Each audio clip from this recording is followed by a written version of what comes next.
They all laughed at Christopher Columbus when he said the world was round. They all laughed when Edison recorded sound. They all laughed at Wilbur and his brother when they said that man could fly. They told Marconi wireless was a phony. It's the same old cry. Welcome to 100 Years of Television. This is episode number 9, countdown number 98. Edwin Armstrong adds FM to the spectrum. For 100 weeks that started in October of 2025, this podcast is going to recall the top 100 moments in the first 100 years of television and video. The countdown is pegged to culminate on September 7th, 2027, the 100th anniversary of the day television as we know it was invented. I'm Paul Shatskin, author of The Boy Who Invented Television, the definitive biography of Philo T. Farnsworth, who invented the world's first all-electronic television system.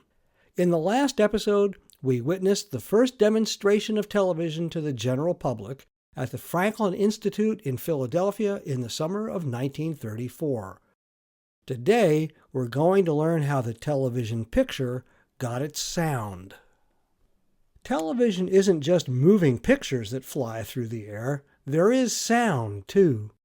And the clear, static-free audio we take for granted owes its existence to another of the electronics industry's unsung heroes.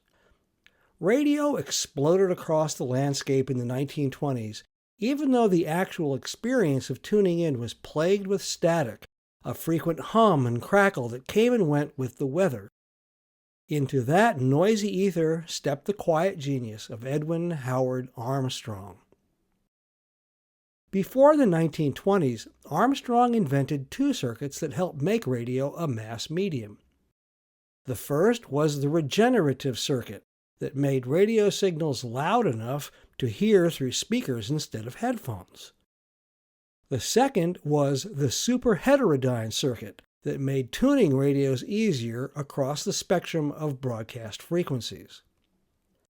When he sold his patents to the Radio Corporation of America in 1920, Edwin Armstrong became the company's largest individual stockholder and a close friend of rising executive David Sarnoff.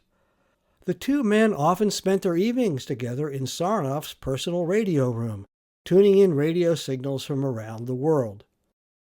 One night, Sarnoff wished aloud that somebody would invent a little black box that could eliminate all the static. Ever the inventor, Armstrong took his friend's wistful yearning as a personal challenge. Several years later, on January 11, 1935, Armstrong introduced his solution. But what Armstrong delivered was far more than a little black box. It was an entirely new kind of radio. In its earliest form, sound was encoded onto radio waves by causing fluctuations in the height of the wave. That was called amplitude modulation, or AM. Instead of altering the height of the waves, Armstrong devised a way to vary the space between them. This new method was called frequency modulation, or FM. Those who witnessed the first demonstrations of FM were stunned to hear crystal clear audio entirely free of static, hiss, hum, and crackle. Both music and speech came through as if they were being heard live in the same room. For David Sarnoff and RCA, Armstrong's new kind of radio was every bit as problematic as it was brilliant. Every revolution threatens someone's empire, and RCA's empire was built on AM radio. FM didn't just improve the signal, it threatened to make every existing radio in the world obsolete. Furthermore, Sarnoff was determined to be remembered as the man who had delivered television into the world. By the time Armstrong introduced FM, Sarnoff had spent millions of dollars on RCA's effort to evade Philo Farnsworth's patents for television. The last thing Sarnoff needed was a whole new kind of radio that would jeopardize RCA's existing business. Sarnoff found himself juggling 3 problems at once: convincing his own board of directors that television would soon pay off, protecting RCA's monopoly over AM radio, and somehow using FM for television sound. Only this time, Edwin Armstrong was not willing to sell his patents to RCA as he had in 1920. And the Radio Corporation, as Sarnoff was fond of saying, was formed to collect patent royalties, not to pay them. And so begins one of the most tragic chapters in American tech history. While Armstrong was building a nationwide network of FM stations and listeners, RCA was already using its vast resources to steer the industry toward the new frontier of television. In 1941, the National Television System Committee, the NTSC, adopted the technical standards the industry needed to bring universally compatible TV equipment into American homes. In addition to the 525 lines per frame and 30 frames per second for the video signal, the FCC mandated that FM be used for the audio portion of each TV channel. The adoption of television was put on hold with the advent of World War II, but once the war was over, the industry took off, using those standards with little regard for Armstrong's patents. Determined to earn his just rewards, Armstrong spent much of his fortune and the final years of his life in litigation with RCA.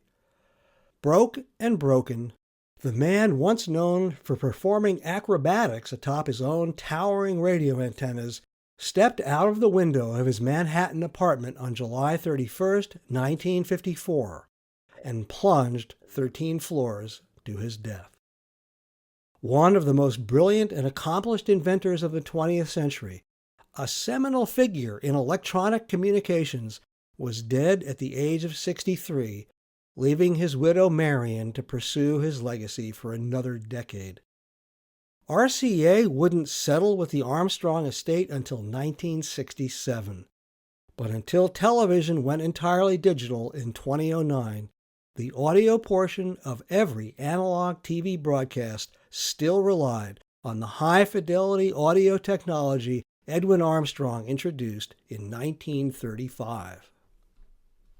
This brings us to the end of number 98 in the countdown of the top 100 milestones in the first 100 years of television. Stay tuned for the next episode, where credit for inventing electronic television is legally bestowed upon Philo T. Farnsworth. Thanks for listening to 100 Years of Television, a 2-year countdown to the centennial of television on September 7th, 2027. For more, just aim your gizmo to 100yearstv.com. This podcast was written, recorded, edited, engineered, and uploaded by me, Paul Shadskin, and it's a production of Farnovision.com. If television was invented by somebody named Farnsworth, why don't we call it Farnovision? They all said we never would be happy. They laughed at us and how.